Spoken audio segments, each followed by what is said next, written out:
చాలా బాధాకరమైన రోజు. మా ఇంటి పెద్ద, మా అందరికీ దేవుడిలాగా మమ్మల్ని అందరినీ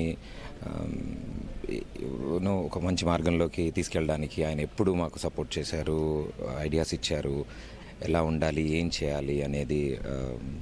అలాంటి వ్యక్తి ఈరోజు లేరు. మా ఇంటి పెద్ద ఆయన. అండ్ ఎంతోమంది, కొన్ని వేల మంది ఆర్టిస్టులకి ఒక ఉపాధి కల్పించారు. ఎన్నో షోస్ ద్వారా, సీరియల్స్ ద్వారా, సినిమాల ద్వారా. ఐ థింక్ అలాంటి వ్యక్తి నిజంగానే ఒక అద్భుతమైన మార్గదర్శి ఆయన. మాలాంటి వాళ్ళు ఎంతోమందిని ప్రోత్సహించి యంగ్ టాలెంట్ ముందుకు రావాలి అని. మరో అద్భుతమైన విషయం, ఒక్కసారి ఈనాడు సంస్థలతో సంబంధం ఉన్నాక అండ్ ఈ ఛానల్లో వర్క్ చేసిన తర్వాత వాళ్ళు ఎన్ని సంవత్సరాలైనా సరే వాళ్ళని కంటిన్యూస్గా వాళ్ళకి వర్క్ అందించండి, వాళ్ళ వర్క్ చేయాలి, కంటిన్యూస్గా వర్క్ చేస్తున్నప్పుడే షైన్ అవుతారు ఆర్టిస్టులు అని ఒక అద్భుతమైన విషయాన్ని మా అందరిని నేర్పించారు ఆయన. సో రిలెంట్లెస్గా ప్రతిరోజు హార్డ్ వర్క్ చేయాలి, డెడికేటెడ్గా ఉండాలి అనేది ఆయన దగ్గర నుంచి మేమంతా నేర్చుకున్నాం. ఆయన నేర్పించిన ఈ అద్భుతమైన విషయాలన్నింటినీ తరచూ తలుచుకుంటూ ఐ థింక్ ఇంకా ముందుకు వెళ్ళి మేమంతా సక్సెస్ సాధిస్తే ఆయన తప్పకుండా సంతోషిస్తారు. So thank you. ఓం శాంతి. ఇట్లా ఊహించలేదు. అంటే great visionary, great man, a true legend. నా అదృష్టం, blessed and grateful that child ఆర్టిస్ట్గా మనసు మమత, అలాగే హీరోగా నా డెబ్యూ ఫిలిం నువ్వే కావాలి, రెండు ఉషా కిరణ్ మూవీస్ బ్యానర్ ఆయన గైడెన్స్ కిందే తెలుగు ఇండస్ట్రీకి ఇంట్రడ్యూస్ అవ్వడం నా అదృష్టంగా భావిస్తున్నాను. ఎప్పటికీ దానికి ఆయనకి నేను జీవితాంతం రుణపడి ఉంటాను. His no words to express the grief. ఆయన ఫ్యామిలీకి నా condolences and definitely a huge loss to not only film, television and journalism industries but to our entire country as well. So legend never dies. He's always in our hearts. May his soul rest in peace. మాత్రం వదిలేసి ఆయన స్వర్గస్థులైనారు. రామోజీరావు గారి గురించి ఏం చెప్పాలి? ఆంధ్రప్రదేశ్లో తెలుగు వాళ్ళకి తెలియందే ఉంది చెప్పండి.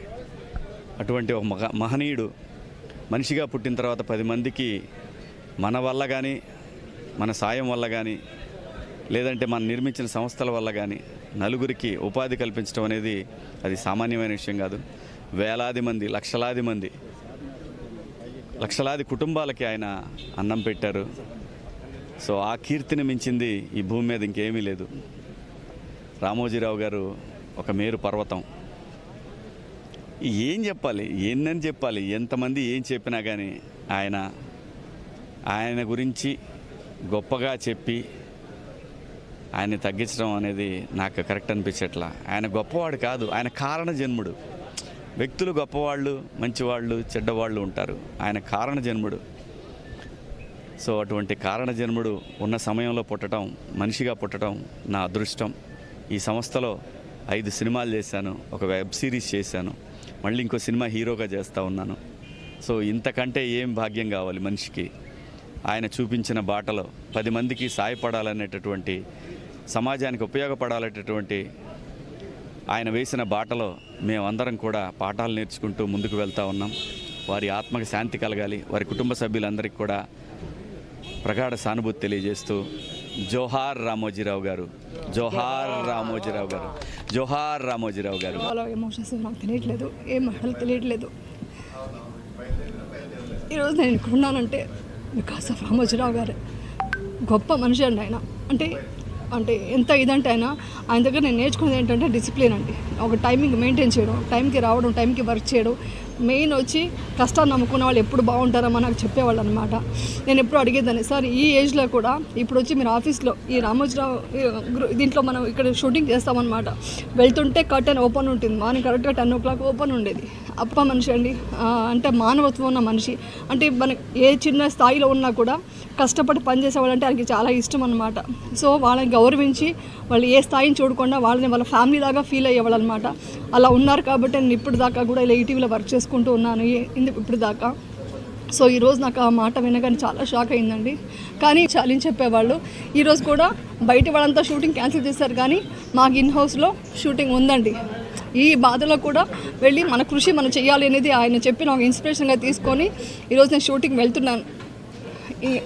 ఆయన గొప్ప ఒక పవిత్రమైన ఆత్మకి శాంతి జరగాలనేసి ఆ దేవుడిని మనస్ఫూర్తిగా కోరుకుంటున్నాను.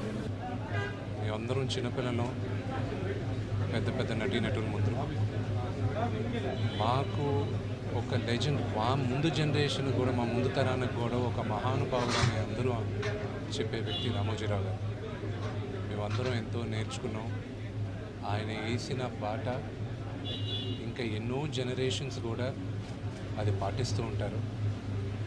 ఈరోజు రామోజీరావు గారు పోయిన దానికి ఆ లోటు ఒక తెలుగు రాష్ట్రానికే కాదు, యావత్ భారతదేశం గర్వించదగ్గ ఒక మీడియా బ్యారక్, ఒక లెజెండ్ అండి. ఆయన కోల్పోవడం నిజంగా మన అందరూ చాలా బాధాకరంగా ఉంది. అంటే నాకు రామోజీరావు గారు చాలా ఇన్స్పిరేషన్ నా లైఫ్కి. నేను చిన్నప్పటి నుంచి నాకు ఒక తెలిసిన దగ్గర నుంచి నేను ఈనాడు పేపర్ కోసమే వెయిట్ చేసేవాడిని. ఈ రోజు కూడా ఎక్కడైనా వేరే కంట్రీ ఎక్కడికైనా వెళ్ళినా కూడా ఈనాడు పేపర్ని నెట్లో చదవకుంది ఆ రోజు డే స్టార్ట్ అవ్వదు. అలాంటి నా జీవితంలో ఈనాడుతోటి చాలా అనుబంధం ఉంది. అంటే ఒక వ్యక్తిగా నేను చాలా నేర్చుకున్నా. అలాంటి ఒక లెజెండ్ ఆయన రామోజీరావు గారు. ఆయన పేపర్ ద్వారానే కాదు, సినిమాల ద్వారా కూడా ఒక మంచి సినిమాలు తీసి ఒక ప్రతిఘటన, మౌన పోరాటం లాంటి ఒక పీపుల్స్ ఎన్కౌంటర్ లాంటి ఒక మంచి సినిమాలు తీసి, అలానే ఒక film city, Ramoji film city, ప్రపంచంలోని తెలుగు వాళ్ళు గర్వపడే అంత మంచి ఫిలిం సిటీని చేసి కట్టించారు. ఆయన మన మధ్య లేకపోయినా ఆయన ఈనాడు పేపర్ ఉన్నన్ని రోజులు, అలానే ఫిలిం సిటీ ఉన్న రోజులు మన జ్ఞాపకాల్లో ఆయన ఎప్పుడూ ఉంటారు. వాళ్ళ కుటుంబ సభ్యులకి నా ప్రగాఢ సానుభూతి తెలియజేస్తున్నాను. రామోజీరావు గారి పవిత్ర ఆత్మ శాంతి కోరాలని మనస్ఫూర్తిగా కోరుకుంటున్నాను. Thank you. ఇప్పుడు వి నీడ్ మోర్ అనేది మన ఇండస్ట్రీకి అంత చేసినారు ఆయన. ఇంకా చేస్తారేమో అన్న హోప్లో ఉన్నాము, కానీ మన ఇండస్ట్రీని ఒక రెస్పెక్టబుల్ ప్లేస్గా చేశారు. వి మిస్ హిమ్ అండ్ వాళ్ళ ఫ్యామిలీ ఈ లాస్ని లెట్ దెమ్ బేర్ ఇట్ అని ప్రే చేస్తాం. Thank you. ఇప్పుడు వి నీడ్ మోర్ అనేది మన ఇండస్ట్రీకి అంత చేసినారు ఆయన. ఇంకా చేస్తారేమో అన్న హోప్లో ఉన్నాము, కానీ మన ఇండస్ట్రీని ఒక రెస్పెక్టబుల్ ప్లేస్గా చేశారు. వి మిస్ హిమ్ అండ్ వాళ్ళ ఫ్యామిలీ ఈ లాస్ని లెట్ దెమ్ బేర్ ఇట్ అని ప్రే చేస్తాం. Thank you.